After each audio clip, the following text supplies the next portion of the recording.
পরবর্তীতে বিভিন্ন জায়গায় সরকারি স্বাস্থ্য মন্ত্রণালয়ের মাধ্যমে আমরা একটা বিক্রয় ব্যবস্থা করার মাধ্যমে 25 থেকে 40 কোটি টাকা আয় করা হয়। তো আয়ের অর্থ এখন পর্যন্ত সরকার বা সংশ্লিষ্ট কোনো বিভাগে প্রদর্শন করা হয়। আর উৎপাদনমূলক যেগুলো যে কাঁচামাল প্রয়োজন হয় সেই কাঁচামালও সমসাময়িক সময় বিভিন্ন ধরনের এক সময় একটা ধরনের প্রয়োগ করা হয়েছে এবং আমরা আমরা মনে করছি 12 থেকে 15 কোটি টাকা এর মাধ্যমে হয়তো ব্যবহার করা হয়েছে। আর প্রকল্পগুলো আমরা বাংলাদেশের বিআরএসএম যেগুলো প্রকল্প ছিল এখন পর্যন্ত টেন্ডারে কিছু প্রকাশ করা হয়। টেন্ডারের মধ্যে কাগজপত্র দিয়ে বিআরএসএম ওয়েবসাইটে যেটা নিয়ম যেটা টেন্ডার বিজ্ঞপ্তি থাকে সেটা দেওয়া হয় না। আর বিআরএসএম এর যেসব বিভাগ আছে আমাদের সেখানে বিভিন্ন কোম্পানির যে অফিসিয়াল প্যাড থাকে সেটা ডিজাইন করে কম্পিউটার সংগ্রহ করা হয়। পরবর্তীতে এইসব কাগজ ব্যবহার করে টেন্ডারের তৈরি করা হয় এবং যারা টেন্ডার করে তাদের সাথে আমরা মনে করি যে মাঝখানে একটা সম্পর্ক থাকতে পারে। তো এছাড়াও প্রতিষ্ঠানের যে বিভিন্ন প্রশিক্ষণ গবেষণা সহ বিভিন্ন খাতে যে খরচ হয় যে বরাদ্দ থাকে যে খরচ করা হয় সেটা দেখানো হয় গোয়াগুলো তৈরি করে। উদাহরণস্বরূপ বলা যায় যে 21-22 বা 22টি তথ্যপত্র থেকে প্রাপ্ত অর্থের কাগজপত্র অসংগতিপূর্ণ বলে আমরা মনে করছি।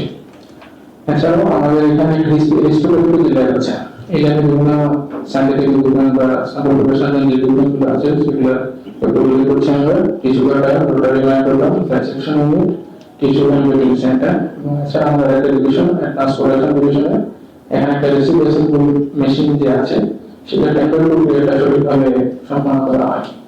তাই জন্য আমরা করতে পারি বিভিন্ন জানার সময় এছাড়াও যে ধরনের যে মূল যে প্রজন্ম থাকে সেটার সাথে আরো ছোটখাটো যন্ত্র বা স্বল্প কিছু যন্ত্র ডেলিভারিকে অ্যাড করে প্রকৃত যন্ত্র থেকে যন্ত্র সেটা থেকে বহুগুণ বৃদ্ধি করে ক্রয় করার একটা পরিকল্পনা করা হয়। আর এসব যন্ত্রপাতি কেনার জন্য যে স্পেসিফিকেশনগুলো প্রয়োজন হয় স্টেশনটা তৈরি করা হয় সেটা এমনভাবে তৈরি করা হয় স্টেশন কমিটিকে যেভাবে তৈরি করা হয় এটা শুধুমাত্র ওনার পছন্দের স্বভাবের প্রতিষ্ঠান সেবা ব্যবহার করতে না পারে।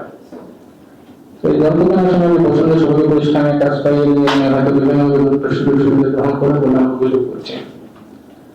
আর অন্যান্য এক ধরনের আমরা যেটা এত বছর বা যতদিন ধরে দেখছি যে আমরা যন্ত্রপাতি কেনার প্রতি আমার একটা আগ্রহ থাকে বিভিন্ন যন্ত্র প্রয়োজন বা আমরা মনে করেন এটা দরকার সেটা হয়তো আমি কেনার তোমার একটা আগ্রহ থাকে।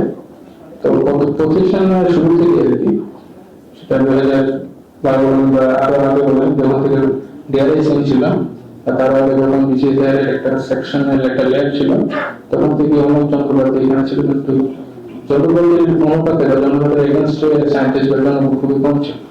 তো অল্পনার মধ্যে এত বিশাল ইনস্ট্রুমেন্ট কিনে সেটাকে রক্ষণাবেক্ষণ করাটা খুব কঠিন করতো।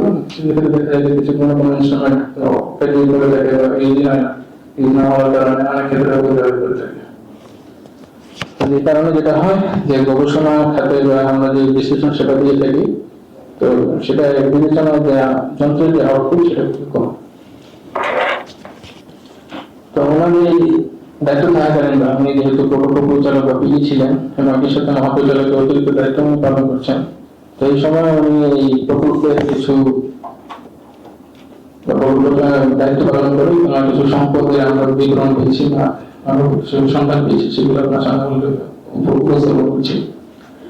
মালাকান এই বিভিন্ন বার্ষিক উন্নয়ন প্রকল্পের পরিচালকের দায়িত্বে থাকাকালীন সময় ওনার স্বামী কে এম মোহাম্মদ মোস্তফা সহ পরিবারের বিভিন্ন সদস্যের নামে সম্পদের পাহাড় করেছেন।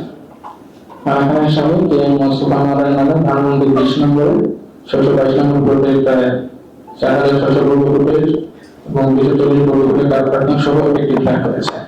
এছাড়া ধানমন্দির রাজধানী জাফরাবাদ শঙ্করের বিভাগের রাজারবাজার এলাকায় 2টি উত্তরের বাড়ি এবং একাধিক জমি রয়েছে।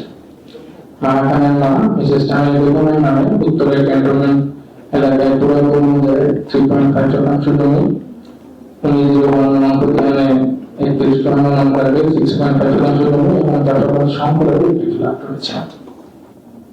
ওনার বাবা আবুল ফজল খান ওনার নামে এবং মালাকানের অর্থায়নে শাহবাগের চর অনুযায়ী 11-38 নম্বর প্রতিষ্ঠানে 30 ভাগে 31 শতাংশ জমি রয়েছে এবং মালাকান নিজের নামে উত্তরের ক্যান্টনমেন্ট থানার এলাকায় পুরাতন অনুযায়ী 20-58 নম্বর প্রতিষ্ঠানে 32-25 নম্বর ভাগে 5.3 শতাংশ জমি সহ বাড়ি ও গাজীপুর সদর এলাকায় 25 নং ভোল্ডিং অনুযায়ী SNM 147 আর SNM 220 48 শতাংশ জমি পেয়েছে। এছাড়াও ওনার নিজের মেয়ে নম্বরদারের অন্নপ্রাশন ঢাকা উত্তরা দক্ষিণ থানা একটি বিলাসবহুল বাড়ি, আমরা নিজের 5 কাঠা, উত্তরায় 159 শাহ কবির মাদার আলমপুর এলাকার 12 জমি ও কেরানীগঞ্জ এবং টাঙ্গাইলের জীবন তথ্য পেয়েছি। তো এছাড়া পরিবারের বিভিন্ন সদস্যের নামে বিভিন্ন ব্যাংকের নামে Standard Chartered Bank, BRAC bank, Jamuna bank, company bank সহ আরো অনেক কিছু ব্যাংকে প্রায় 20 কোটি টাকা গচ্ছিত আছে বলে জানা গেছে। তো মালা খানের যিনি স্বামী মানব মোস্তফা, উনি ইউরোপে রেখেছে শিখতেন। তো অভিযোগ আছে বা আমরা যেটা জানতে পেরেছি যে তিনি সেখানে কোনো চাকরি বা কোনো সেবার সাথে সংশ্লিষ্ট না এবং বছরের বিভিন্ন সময় বাংলাদেশে বেড়াতে আসেন এবং বৈদেশিক মুদ্রা অবৈধভাবে বিদেশে দেশ থেকে চলে